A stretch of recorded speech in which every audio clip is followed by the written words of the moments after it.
నమస్తే, very good morning. Welcome to Magadha news. నేను SS Lakshmi. ఆర్యులు ద్రవిడులు వేరు వేరు, ఎవడురా చెప్పింది ఈ చరిత్ర అంటూ మగధా న్యూస్ రీసెంట్ గానే ఒక ఎపిసోడ్ రిలీజ్ చేయడం జరిగింది. ఇందులో భాగంగా రొమీలా తాపర్, డిడి కోశాంబి బ్రిటిష్ వాళ్ళకి చెంచాలుగా లెఫ్ట్ భావజాలాన్ని భారతదేశం మీద ఎలా విషం రూపంలో కక్కారు, ఇలాంటి సైంటిస్టుల్ని మేధావుల ముసుగులో వీళ్ళని మన సిలబస్ లో మన పుస్తకాల్లో పెట్టి ఏ విధంగా చరిత్రని వక్రీకరించారు అని చెప్పడంలో భాగంగా ఆర్యులు ద్రవిడులు అనేది ఒక పుక్కిటి పురాణం, కావాలని అల్లిన కథ అని చెప్పడం జరిగింది. వీళ్ళు అల్లిన కథ ఏంటి? మిడిల్ ఈస్ట్ నుంచి, మిడిల్ ఆసియా నుంచి కొంతమంది క్షత్రియులు, బ్రాహ్మణులు, వాళ్లే ఆర్యులు. వాళ్ళు భారతదేశం మీదకి దండయాత్రగా వచ్చి ఇక్కడ ఉన్న వాళ్ళందరినీ చంపేసి వాళ్ళు సనాతనాన్ని స్థాపించి వాళ్లే వేదాలు అని చెప్పి ఇక్కడున్న బర్రెని తీసేసి ఆ ప్లేస్ లో గోవును పెట్టి వాళ్లే పూజించాలి అని చెప్పి ఈ విధంగా వాళ్ళ భావజాలాన్ని తీసుకొచ్చారు. అంటే క్రిస్టియన్ మతం ఎలా వచ్చిందో, ముస్లిం మతం ఎలా వచ్చిందో, హిందూ మతం కూడా అలాగే వచ్చింది అని చెప్పి ప్రయత్నాలలో భాగంగా వీళ్ళు అల్లిన కథలన్నీ అబద్ధాలు అని మగధా న్యూస్ చెప్పడం జరిగింది. ఆర్యులు ద్రవిడులు వేరు కాదు. ఆ సేతు హిమాచలం, కాశ్మీర్ టు కన్యాకుమారి వరకు ప్రతిదీ కూడా భారతీయులంతా ఒకటే అని చెప్పడం జరిగింది. దీనిని వ్యతిరేకిస్తూ, ఈ చెప్పిన విధానాన్ని వ్యతిరేకిస్తూ కొంతమంది ఇష్టం వచ్చినట్టు బూతులు మాట్లాడుతున్నారు. నిజంగా చదువుకోండిరా బాబు అంటే చదువుకోకపోతే ఇలాంటి బూతులే వస్తాయి. చదువుకుంటే ప్రశ్నలు వస్తాయి, మీకు డౌట్స్ వస్తాయి. ఆ డౌట్స్ని చెప్పడానికి నేను ఎవ్రీ టైం సిద్ధంగానే ఉంటాను అని చెప్పాను. ఎందుకంటే మగధా న్యూస్ ఒక యూనివర్సిటీ నడుపుతోంది. కేవలం వార్తలను వడ్డించడానికి కాదు మగధా న్యూస్. ప్రతి విషయాన్ని చరిత్ర తవ్వకాల్లోకి వెళ్ళి తీసుకొచ్చి చెబుతుంది అని ఎన్నోసార్లు చెప్పా. అయినా సరే ఈ బూతులకే పని చెబుతూ ఇష్టం వచ్చినట్టుగా ఫేస్బుక్లో, యూట్యూబ్లో కూడా ఇష్టం వచ్చినట్టుగా బూతులు మాట్లాడుతున్న కొంతమంది మోకున్నారు.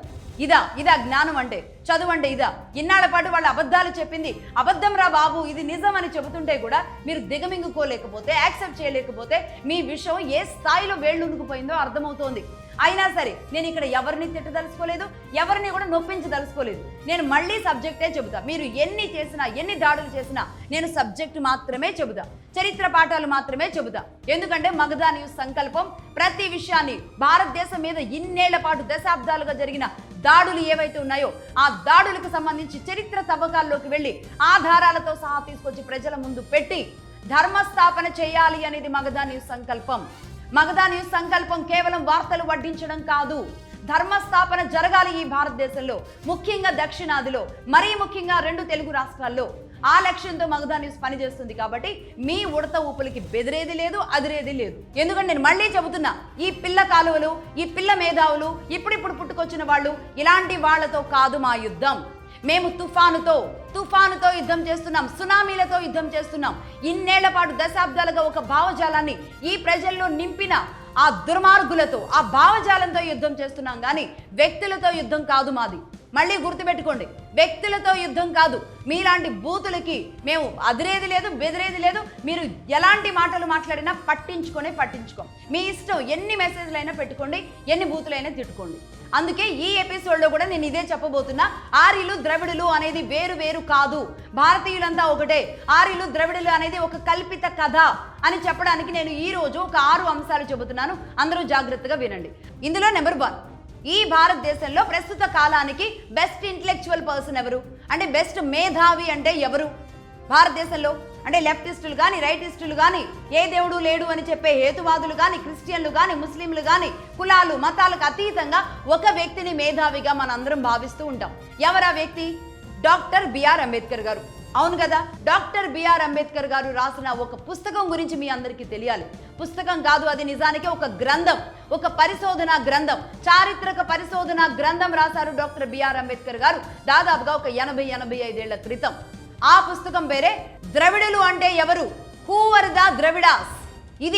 ఇది డాక్టర్ బిఆర్ అంబేద్కర్ గారు రాశారు. డాక్టర్ బిఆర్ అంబేద్కర్ గారు ఒప్పుకున్నారు, బ్రిటిష్ వాళ్ళు చెప్పిన ఆర్యన్ ఇన్విజన్ థియరీ అనేది అబద్ధం. ఆర్యన్ ఇన్విజన్ అంటే ఆర్యులు వచ్చి ఇక్కడ దండయాత్రగా వచ్చి దాడి చేశారు అనేది అబద్ధం, అది పచ్చి ట్రాష్ అని ఆయన పుస్తకంలోనే చెప్పారు. వీలైతే ఆ పుస్తకం గూగుల్లో దొరుకుతుంది, తెప్పించుకొనైనా చదివే ప్రయత్నం చేయండి. హూ ఆర్ ద శూద్రాస్, మళ్ళీ చెబుతున్నాను, హూ ఆర్ ద శూద్రాస్ అనే పుస్తకం చదివే ప్రయత్నం చేయండి. ఆయన భావజాలాన్ని, భారత్ కోసం ఆయన నిలబడిన విధానాన్ని, భారత మీద ఆయనకున్న ప్రేమనంతా కూడా వక్రీకరించి ఒక వర్గం కోసమే ఆయన నిలబడ్డారు అని కావాలని కట్టుకథలల్లి ఆయన్ని ఒక బూచిగా అడ్డం పెట్టి అనేక రకాల పనులు ఈ లెఫ్ట్ మేధావులు, ఈ హేతువాదులు వీళ్ళందరూ కలిసి చేసుకుని భారతదేశాన్ని సర్వనాశనం చేశారు. ఇన్నాళ్ల పాటు అంబేద్కర్ గారిని బూచిగా అడ్డంగా పెట్టి సర్వనాశనం చేశారు. అందుకే అంబేద్కర్ గారు దేశం విషయంలో ఏమేమి చెప్పారో దేశం కోసం ప్రతి ఒక్కటి కూడా నేను మరో ఎపిసోడ్ చేస్తాను. రైట్, ఇది నెంబర్ 1. ఇక నెంబర్ 2, ఏదైతే డాక్టర్ బిఆర్ అంబేద్కర్ గారు చారిత్రక ఆధారాలతో సహా రీసెర్చ్ చేసి ఆర్యన్ ఇన్విజన్ థియరీ అనేది అబద్ధం అని డాక్టర్ బిఆర్ అంబేద్కర్ గారు చెప్పిందే నిజం, ఆయన చారిత్రకంగా తీసుకొచ్చి ఆధారాలతో సహా చెబితే ఇక్కడ మనం రీసెర్చ్ చేసి కొత్తగా సైంటిఫిక్ గా చెప్పడం జరిగింది. 2011-2018 మధ్య కాలంలో సిసిఎంబి ఈ విషయాన్ని ధృవీకరించడం జరిగింది. ఆర్యన్ ఇన్విజన్ థియరీ అనేది అబద్ధం, చారిత్రకంగా డాక్టర్ బిఆర్ అంబేద్కర్ గారు చెప్పిందే నిజమని సైంటిఫిక్ గా సిసిఎంబి చెప్పడం జరిగింది. సిసిఎంబి అంటే ఏంటి? Centre for cellular and molecular biology. వీళ్ళు పరిశోధన చేయడం జరిగింది. ఏ విధంగా పరిశోధన చేశారు? దేశవ్యాప్తంగా 1,00,000 బ్లడ్ శాంపిల్స్ తీసుకొని డిఎన్ఏలకి పంపించారు. డిఎన్ఏ టెస్టులు జరిపారు. మొత్తం దేశవ్యాప్తంగా 1,00,000 బ్లడ్ శాంపిల్స్ తీసుకున్నారు. ఒకవైపు సిసిఎంబి పరిశోధన చేస్తూ ఉండగానే ప్యారలల్ గా కూడా మరో యూనివర్సిటీతో కూడా చేయించారు. ఎందుకంటే ఇద్దరిది ఒకేలాగా ముందుకు వెళుతుందా, ఏమైనా మార్పులు చేర్పులు ఉన్నాయా అని ఏకకాలంలో రెండు చోట్ల, ఒకవైపు సిసిఎంబి, మరొక వైపు మరో యూనివర్సిటీ, అదే శ్రీమాతా వైష్ణోదేవి యూనివర్సిటీ వాళ్ళు కూడా ఇదే 1,00,000 మందితో వాళ్ళు ఏ ఏరియాల్లో ఏ విధంగా తీసుకొని వెళ్లారో ఆ విధంగానే ప్యారలల్ గా 2 టెస్టులు అనేవి జరిగాయి 2011 నుంచి 2018 మధ్య కాలం వరకు. ఈ క్రమంలో భాగంగా తేల్చింది ఏంటో తెలుసా? భారతదేశంలో ఆ సేతు హిమాచలం వరకు, కాశ్మీర్ టు కన్యాకుమారి వరకు భారతదేశ డిఎన్ఏ ఒక్కటే. ఆర్యులు వేరు, ద్రవిడులు వేరు అనేది అబద్ధం. ఈ విషయాన్ని సైంటిఫిక్ గా భారతదేశం నిరూపించింది, సిసిఎంబి నిరూపించింది. అయినా సరే ఈ విషయం గురించి ఎవరు పెద్దగా డిస్కస్ చేయరు, మాట్లాడరు. ఇది నెంబర్ 2. ఇక నెంబర్ 3, శ్రీమాతా వైష్ణోదేవి యూనివర్సిటీ అలాగే సిసిఎంబి 2011-2018 మధ్య కాలంలో వీళ్ళు ప్రొఫెసర్స్ తో చేపించిన పరిశోధన ఆ విధంగా వెళుతూ ఉండగానే 2019లో ఇంకొక పరిశోధన జరిగింది. ఏ విధంగా జరిగింది, ఎవరు చేశారు, ఎందుకు చేశారు అనేది చెప్తాను. ఎక్కడైతే మన సింధు నాగరికత విరజిల్లింది, ఎక్కడైతే సింధు నాగరికత పరిడవెళ్ళింది అనేది మనం చెప్పుకుంటూ ఉంటామో అదే హర్యానాలోని రాగ్గడి ప్రాంతం. ఈ రాగ్గడి ప్రాంతంలో అక్కడ దాదాపుగా ఒక 4,500 సంవత్సరాల క్రితం నాటి ఒక స్కెలిటన్ దొరికింది. ఒక స్కెలిటన్ అంటే ఒక అస్థిపంజరం దొరికింది. దాని మీద రీసెర్చ్ చేశారు 2019లో. ఎవరెవరు రీసెర్చ్ చేశారు? Doctor Vasant Shinde and doctor David Reich British scientist. వీళ్ళిద్దరూ కలిసి చేసిన పరిశోధనలో తేలింది ఏంటో తెలుసా? ఈ 4,500 సంవత్సరాల క్రితం దొరికిన ఈ అస్థిపంజరంతో చేసిన పరిశోధన ద్వారా తేలింది ఏంటి అంటే, ఏదైతే ఈ బ్రిటిష్ వాళ్ళు డిఎన్ఏ R1A1 అనేది ఈ మిడిల్ ఈస్ట్ నుంచి భారతదేశంలోకి వచ్చిన ఆర్యుల డిఎన్ఏ అని ఏదైతే ఇన్నాళ్ళు చెప్పుకుంటూ వచ్చారో అది అబద్ధం. ఇది భారతదేశ మూలాలు ఉన్న అస్థిపంజరమే. 4,500 సంవత్సరాల క్రితం మరి హర్యానా లాంటి సింధు నాగరికత ఉన్న ప్రాంతంలో అక్కడ దొరికిన అస్థిపంజరానికి అలాగే వైష్ణోదేవి అండ్ సిసిఎంబి చేసిన ఈ డిఎన్ఏ ఈ మాలిక్యూల్స్ అన్ని టెస్ట్ చేసిన తర్వాత పూర్తిగా అంటే 2011 నుంచి 2018 మధ్య కాలంలో జరిగిన దానికి 4,500 సంవత్సరాల క్రితం దొరికిన అస్థిపంజరానికి కూడా దగ్గరగానే ఉన్నాయి. భారతదేశానికి సంబంధించిన వాళ్ళే సింధు నాగరికత కాలంలో ఉన్నారు అనేది పూర్తి ఆధారాలతో తేలింది. 2019లో ఈ విధంగా బ్రిటిష్ సైంటిస్ట్ అలాగే భారతదేశ సైంటిస్ట్ ఇద్దరూ కలిసి చేసిన రీసెర్చ్ లో తేలిన విషయం ఇదన్నమాట. ఇక నెంబర్ 4, ఈ రొమిలా థాపర్, డిడి కోశాంబి వీళ్ళు చెప్పినవన్నీ కట్టుకథలు అని నిరూపించడానికి వీళ్ళు చేసిన ఇంకొక దుర్మార్గం ఏంటో తెలుసా? మన ఋగ్వేదంలోని సరస్వతి నదిని కూడా మాయం చేసేశారు. అసలు సరస్వతి నదే లేదు అని చెప్పారు. ఎందుకు అంటే సరస్వతి నది దగ్గరే వేదాలు పుట్టాయి అని ఋగ్వేదంలో ఏదైతే చెప్పబడిందో ఆ విధంగా అసలు సరస్వతి నది లేదు, వేదాలు భారతదేశంలో పుట్టలేదు. ఇవన్నీ కూడా మిడిల్ ఈస్ట్ నుంచి ఈ సనాతనం కోసం వేరే వాళ్ళు పట్టుకొచ్చారు అని చెప్పడానికి ఎంత దుర్మార్గానికి తెగబడ్డారో చూడండి. వీళ్ళు చెప్పేది ఏంటి అంటే బిఫోర్ కామన్ ఎరా 1500 సంవత్సరానికే సరస్వతి నది అనేది అసలు అక్కడ లేదు అని చెబుతున్నారు. అసలు అక్కడ ఆ సమయానికి సరస్వతి నది బిఫోర్ కామన్ ఎరా అంటే క్రీస్తు పూర్వం, మీ భాషలో చెప్పాలంటే క్రీస్తు పూర్వం 1500 సంవత్సరానికి సరస్వతి నది లేదు అని చెబుతున్నారు. కానీ రీసెంట్ గా వాళ్ళు చెప్పింది అబద్ధం అని మనం నిరూపించడం జరిగింది. ఏ విధంగా? ఇస్రో అండ్ నాసా సైంటిస్టుల ద్వారా ఆ శాటిలైట్ రిపోర్ట్స్ తెప్పించుకున్న తర్వాత మనకు తెలిసింది ఏంటి అంటే బిఫోర్ కామన్ ఎరా 1900 అంటే క్రీస్తు పూర్వం 1900 సంవత్సరానికి అంటే వీళ్ళు చెప్పిన దానికంటే ఇంకొక 400 సంవత్సరాల క్రితమే సరస్వతి నది ఎండిపోయింది అని వచ్చింది. సరస్వతి నది ఉంది, ఎండిపోయింది అని. అంటే క్రీస్తు పూర్వం 1900 సంవత్సరానికి అక్కడ సరస్వతి నది ఎండిపోయింది అంటే క్రీస్తు పూర్వం ఇంకా ఎన్ని సంవత్సరాల క్రితం అక్కడ సరస్వతి నది ఉండుంటుంది? వేదాలు అక్కడ పుట్టున్నాయి కదా. ఈ ఋగ్వేదం, మన వేదాలన్నీ కూడా అక్కడ ఉన్నాయా లేదా? మన వేదాలలో చెప్పిన సరస్వతి నది ఉందా లేదా? గంగా, యమున, సరస్వతి, మనం ఏ గోదావరి ఎలా అయితే మనం పెద్ద నదులుగా భావిస్తూ ఉంటామో మన ఋగ్వేదంలో గంగా, యమున, సరస్వతి మనకు కలిసి ఉంటుంది. కానీ ఈనాడు సరస్వతి నది లేదు. ఆ వేదాల కారణంగా మరి ఏం జరిగిందో, మరి మన వేదాలలో, మన పురాణాలలో సరస్వతి నది ఎందుకు ఎండిపోయింది? ఇది ప్రకృతి వైపరీత్యంగా ఎండిపోయిందా, లేదంటే ఇంకేదైనా కారణం ఉంటుందా అనేదైతే మరి మన పండితులు లాంటి వాళ్ళకి తెలుస్తుంది. నిజానికి సరస్వతి నది బిఫోర్ కామన్ ఎరా, క్రీస్తు పూర్వం 1900 సంవత్సరానికే ఎండిపోయింది అనేది వచ్చింది. ఈ విధంగా వాళ్ళు చెప్పిన దానికి 400 సంవత్సరాల క్రితం ఎండిపోయింది అనే విషయం ఉన్నా సరే వీళ్ళు మన వేదాలను తప్పు చేయడానికి, మన వేదాల విశ్వసనీయతను తగ్గించడానికి, వేదాలు లేవు అని నిరూపించడానికి ఇంత దుర్మార్గానికి కూడా తెగబడ్డారనమాట. ఇది మతం మీద జరిగే దాడి కదా. మతాన్ని తొక్కి పట్టాలి, లేకుండా చేయాలి, ఈ భారతదేశంలో సనాతనాన్ని నాశనం చేయాలి అని చేసిన కుట్ర కాదా? అందుకాదా ఈ రొమిలా తాఫర్, డిడి కోశాంబి, ఈ హేతువాదులకి, ఈ లెఫ్ట్ భావజాలం ఉన్న వాళ్ళకి, ఈ మహిళా సంఘాలకి, వీళ్ళందరికీ ప్రియులు, గొప్పవాళ్ళు, వీళ్ళని మించిన మేధావులు లేరు అని భావిస్తూ ఉంటారు. డాక్టర్ బిఆర్ అంబేద్కర్ గారి కంటే కూడా వీళ్ళు పూజించేది, ఆరాధించేది ఈ రొమిలా తాఫర్ అండ్ డిడి కోశాంబినే. వీళ్ళు చెప్పిన కట్టు కథలు ఇవన్నీ మనం కూడా ఇదే సైంటిఫిక్ గా చెబుతున్నాం. నాసా అండ్ ఇస్రో ఇచ్చిన శాటిలైట్ రిపోర్ట్స్ ఆధారంగా సరస్వతి నది ఉంది, బిఫోర్ కామన్ ఎరా 1900 సంవత్సరానికి అది ఎండిపోవడం జరిగింది. ఇంతకంటే ఆధారాలు ఇంకేం కావాలి? ఇది నెంబర్ 4. ఇక నెంబర్ 5, ఇది ఇంత దరిద్రమైన ఏమైన స్టోరీ అంటే మార్టిమర్ వీలర్ అనే ఒక బ్రిటన్ సైంటిస్ట్తో ఇదే బ్రిటిష్ వాడు అల్లించిన కథ. అంటే వాడు పోతూ పోతూ కూడా విషం చల్లి వెళ్ళడం అనమాట. ఇక్కడ ఉన్నదంతా దోసుకుపోతూనే ఈ భారతదేశాన్ని క్రిస్టియన్ మతంలోకి మార్చాలి. ఎలా మార్చాలి, ఏ విధంగా చెప్పాడు? మార్టిమర్ వీలర్ అనేవాడు ఏం చెప్పాడు అంటే ఆర్యులు దండయాత్ర చేసి భారతదేశం మీదకి వచ్చి ఇక్కడ ఉన్న వాళ్ళందరినీ చంపేసి ఈ హిందూ మతంలోకి కొన్ని తెగలను కూడా లేకుండా చేసి హిందూ మతంలోకి వీళ్ళందరినీ మార్చేశారు. ఇది నిజం. ఈ విధంగా మిమ్మల్ని మత మార్పిడి జరిపారు, హిందూ మతంలోకి మీరంతా మారారు అనేది ఒక బలమైన కథ అల్లాడనమాట. ఇక దీనిని ఈ రొమిలా తాఫర్ అలాగే డిడి కోశాంబి వీళ్ళు పట్టుకుని వేలాడి ఇదే భారతదేశంలో ఉన్న వాళ్ళు రాశారనుకోండి, ఇక్కడ వాళ్ళు నమ్ముతారు. ఈ నమ్మడం ద్వారా ఏం జరుగుతుంది అంటే హిందూ మతం అనే మతం కూడా దండయాత్ర ద్వారా వచ్చి చొప్పించబడిందే భారతదేశంలో. క్రిస్టియన్ మతాన్ని కూడా మనం అలాగే స్వీకరించవచ్చు అనే ఒక స్వేచ్ఛని, ఒక ఈజీనెస్ని, వాళ్ళ మైండ్ని ఈజీ చేయడం అనమాట.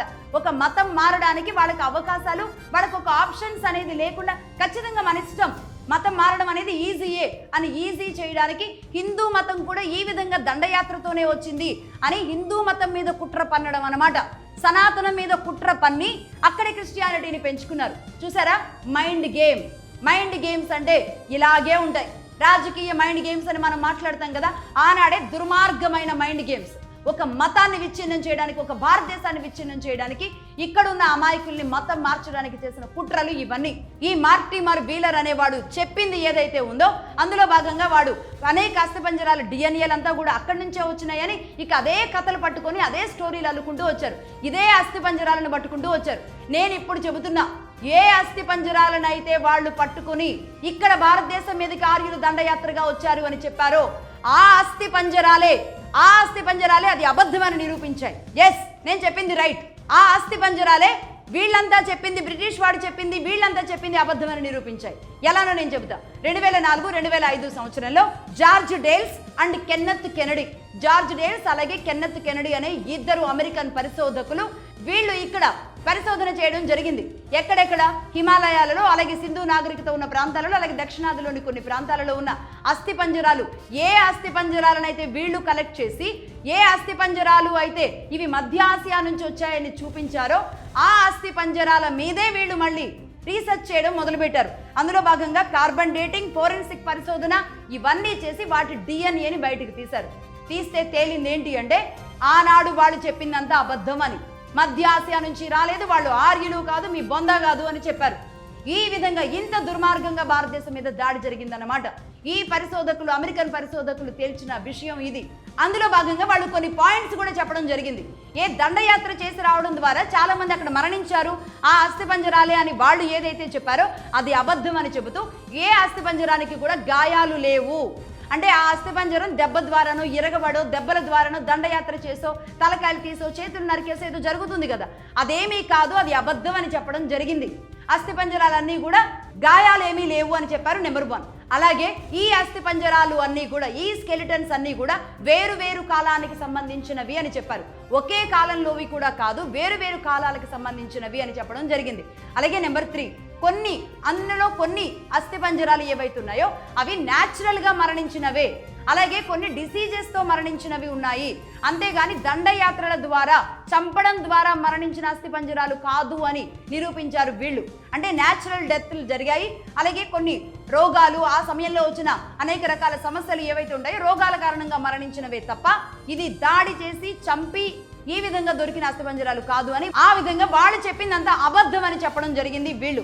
ఈ విధంగా 2004-2005 సమయంలో, అంటే దాదాపుగా 21 ఏళ్ల క్రితం అనమాట, జార్జ్ డేల్స్ అలాగే కెన్నెత్ కెనడీ అమెరికన్ సైంటిస్టులు తేల్చిన విషయం ఇది. అంటే భారతదేశంలోకి మధ్య ఆసియా లేదు, ఆర్యులు లేరు, ఏమీ లేదు అని ఇక వీళ్ళు క్లియర్ కట్ గా తేల్చేశారు రీసెంట్ గానే 21 ఏళ్ల క్రితం. ఇది ఒకటి. ఇక నెంబర్ 6, రాబర్ట్ కాల్ట్ బాల్. ఇతడెవరు అంటే ఒక క్రిస్టియన్ మిషనరీ బిషప్. ఒక బిషప్. ఇతడు ఏం చేశాడు, ఈ భారతదేశాన్ని విచ్ఛిన్నం చేయడానికి భాషల్ని ఆధారంగా కులాల్ని ఆధారంగా చేసుకుని ఎలా విడగొట్టాలో ఒక ప్లాన్ చేశాడు. కొన్ని సాహిత్యాలు రచనలు చేశాడు. దాని ద్వారా భారతదేశంలోని కొంతమంది గుంపుని, కొంతమంది మూకని ఏర్పాటు చేసుకున్నాడు. అందులో భాగంగా వాళ్ళందరికీ కూడా డబ్బు విపరీతంగా వెదజల్లడం మొదలుపెట్టాడు.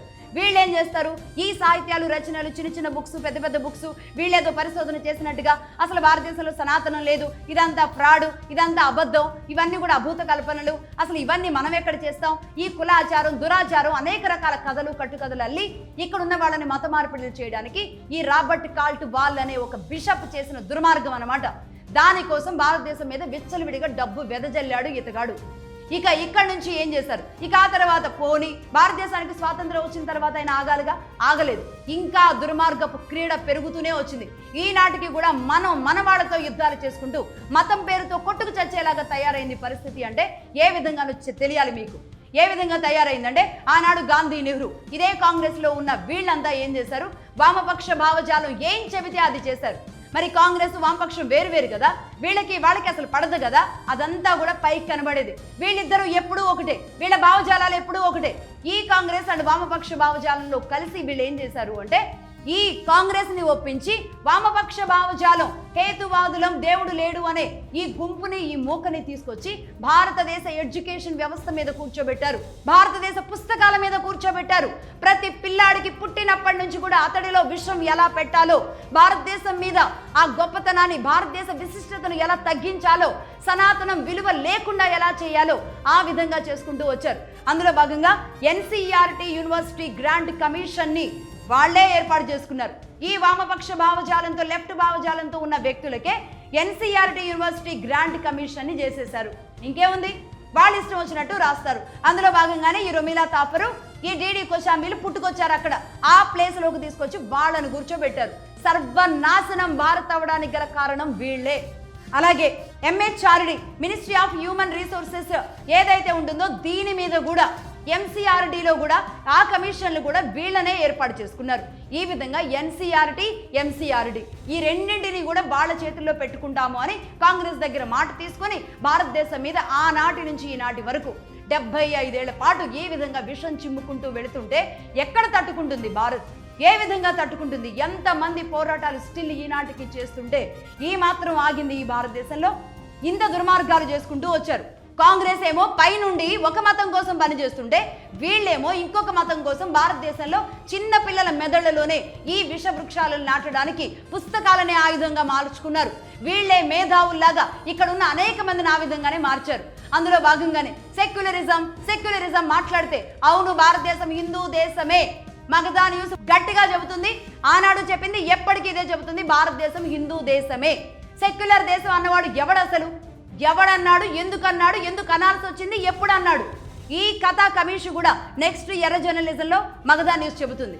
భారతదేశం సెక్యులర్ దేశం అని ఎవడు అల్లాడో కథ, ఏ విధంగా ఏ పరిస్థితుల్లో సెక్యులర్ దేశం అనేది తీసుకొచ్చారో దాన్ని ఈనాటికి కొనసాగించాలా వద్దా అనే దాని గురించి నెక్స్ట్ ఫ్రైడే ఎర్ర జర్నలిజంలో మనం దీని గురించి మాట్లాడదాం. ఆ రోజు ఆ విషయం చెబుతా. కానీ ఫైనల్ గా నేను ఒక విషయం చెబుతున్నా, ఈ భారతదేశంలో ఈ విషపు వృక్షాలు నాటిన విత్తనాలు ఏవైతే ఉన్నాయో ఆ విత్తనాల ద్వారా ఈ మెదడులో పెట్టుకున్న వాళ్ళు, బలంగా నాటుకున్న వాళ్ళు ఇంకొంతమందిని తయారు చేసి, వాళ్ళు ఇంకొంతమందిని తయారు చేసి, వాళ్ళు ఇంకొంతమందిని తయారు చేసి ఈ విధంగా భారతదేశాన్ని సర్వనాశనం చేయడానికి కుట్రలు పన్నుతూనే ఉన్నారు. అందులో భాగంగా ఈ పెద్ద పెద్ద మేధావులుగా ఉన్న వాళ్ళు ఉంటారు కదా, నేను అంటాను ఈ సోకాళ్ళు ఎర్ర జర్నలిస్టులు, వామపక్ష ముసుగుల్లో ఉన్న వాళ్ళు, వీళ్ళంతా ఈ జనరేషన్ని పాడు చేస్తూ ఉన్నారు. నా టార్గెట్ ఒకటే, మేము చెప్పేది ఒకటే, నిజాలు వెలికి తీస్తున్నాం, చారిత్రక ఆధారాలు తీసుకొచ్చి మీ ముందు పెడుతున్నాం. మంచేది చెడేది, నీరేది పాలేది, ఈ వ్యత్యాసాన్ని మీరే చేసుకోవాలి. ప్రతి భారతీయులు కూడా ఈనాడు హిందువులే, భారతదేశంలో పుట్టిన ప్రతి ఒక్కళ్ళు హిందువులే. ఈ విధంగా మత కన్వర్షన్స్ జరుగుతున్నాయి. దుర్మార్గంగా ఒక ఆట ఆడారు. చివరిగా నేను ఒక విషయం చెబుతున్నా, మీరు ఎన్ని తిట్టులు తిట్టినా, ఎన్ని బూతులు తిట్టినా, మీరు ఎన్ని రకాలుగా అడ్డుకోవాలని చూసినా మగధా న్యూస్ అదరదు బెదరదు, మీ ఉడత ఊపులను అసలు పట్టించుకోదు. ఇదే ధైర్యంగా, ఇదే బలంగా, ఇదే సత్యాన్ని ముందుకు తీసుకువెళ్ళడానికి మేము నిలబడతాం. సత్యం అనేది నిప్పు లాంటిది, నిప్పుకు చెదలు పట్టదు అనే నమ్మే సిద్ధాంతంతో ధర్మం వైపే, ధర్మం పక్షానే మగధా న్యూస్ ఉంటుంది. డే 1 వి అడ్హైర్ టు ధర్మ అని చెప్పడం జరిగింది మగధా న్యూస్. అందులో భాగంగా మేము ఇంతే బలంగా ఉంటాం. నేను మళ్ళీ చెబుతున్నా, శుభ్రంగా చదువుకోండిరా బాబు అంటే ఈ మత స్కూళ్లకు వెళితే అక్కడ నాటే విషయాలే మీకు తయారవుతాయి, కానీ మంచి ఏంటి చెడు ఏంటి మీరు అర్థం చేసుకోవడం ఇది సాధ్యం కాదు. ఈ విషపు వృక్షాలు ఈ రూపాల్లో, అనేక రూపాల్లో నాటుతూ ఉన్నాయి. ఈ వృక్షాలు ఎవరు అనేది నేను చెబుతానుగా. ఈ అనేక రకాల మేధావుల ముసుగుల్లో, వామపక్ష భావజాలం అని, ఏతువాదులని, అనేక రకాల ముసుగుల్లో మేధావులలాగా, ఇంటలెక్చువల్స్ లా మనకు కనబడుతూ ఉంటారు. కానీ వాళ్ళ ఇన్నర్ ఎజెండా అంతా కూడా వేరే ఉంటుంది. ఆ ఎజెండాని పసిగట్టండి. ఎవరు తప్పు చెబుతున్నారు, ఎవరు దేశం మీద విషం చెబుతున్నారు, ఎవరు వీళ్ళు దేశానికి వ్యతిరేకులు అనేది మీరు ఐడెంటిఫై చేయండి. నెంబర్ 1. అలాగే నెంబర్ 2, ఏదైతే మగధా న్యూస్ చరిత్రని తీసుకొచ్చి ఆధారాలతో సహా చెబుతుందో ఆ చరిత్రని కనీసం 10 మందికి అర్థమయ్యేలాగా చెప్పండి. ఎవరైతే ఈ వ్యతిరేకత భావాలు పెంచుకుంటూ ఉన్నారో వాళ్ళు కనీసం ఒక 10 మందికి చరిత్ర ఇది జరిగింది, ఇది ఆర్యులు లేరు, ద్రవిడులు లేరు, ఇదంతా కూడా ఇక్కడ మత విద్వేషాలు రెచ్చగొట్టడానికి, ఇక్కడ మతాన్ని పెంచుకోవడానికి జరిగిన కుట్ర అనే విషయాన్ని దయచేసి మీరు అందరూ తీసుకువెళ్లే ప్రయత్నం చేయండి అని నేను కోరుకుంటున్నా. ఇది అందరికీ స్ప్రెడ్ అవ్వాలి. అందరూ కూడా ఈ నిజాలు తెలియాలి. 6 పాయింట్లు చెప్పాను, 6 రకాలుగా సైంటిఫిక్ గా డాక్టర్ బిఆర్ అంబేద్కర్ గారి పుస్తకాన్ని కూడా ఈనాడు తొక్కి పట్టారు అంటే ఎంత దుర్మార్గపైన ఆట ఆడారో చూడండి. డాక్టర్ బిఆర్ అంబేద్కర్ గారిని ఈరోజు మనం అందరం దేవుళ్లాగా కదా కొలుస్తాం. అలాంటి డాక్టర్ బిఆర్ అంబేద్కర్ గారు రాసిన పుస్తకాన్ని కూడా తొక్కి పట్టారు అంటేనే అర్థం చేసుకోండి ఎంత దుర్మార్గపు ఆట ఆడారు. అస్థి పంజరాలతో కూడా ఆటలాడారు. అస్థి పంజరాల డిఎన్ఏలు అన్నీ కూడా ఈ దేశంలో అసలు హిందూ మతం లేదు అని చెప్పడానికి నదులను కూడా ఆయుధాలుగా వాడారు. అవన్నీ అబద్ధాలని మనం తేల్చుకుంటూ వస్తున్నాం. ఒక్కొక్కటి కూడా సైంటిఫిక్ గా నిజాన్ని తీసుకొస్తూ వస్తున్నాం. ఈ నిజాన్ని మన భారతదేశంలో ఈనాడు ఈ నిజం బయటకు వచ్చిన నిజాన్ని అందరూ సర్వవ్యాప్తి చేయాలి. సర్వవ్యాప్తంగా అందరూ కూడా దీని గురించి మాట్లాడుకోవాలి. ఏ నలుగురు కలిసినా సరే ఈ భారతదేశం మీద, ఈ సనాతన మీద జరిగిన దాడి పట్ల, ఆ దాడి ఏ విధంగా చేసుకుంటూ వచ్చారనే విషయాల పట్ల చర్చ జరగాలి. ఈ రోజు ప్రతి ఆదివారం వీళ్ళంతా, ప్రతి శుక్రవారం ఇంకొకరంతా, ఈ విధంగా చర్చలు మత గ్రంథాల ఆధారంగా వాళ్ళ మతాన్ని పెంచుకోవడానికి వాళ్ళు పనిచేస్తుంటే మనకి మాత్రం ఏ పట్టు మన 10 మందో, ఏ పండితులో, లేదంటే ఏ పీఠాధిపతిలో వాళ్ళు ఎంత కష్టపడతారు, వాళ్ళు ఏమని చేస్తారు. ప్రతి ఒక్కరు కూడా ఒక ఆయుధంగా మారాలి.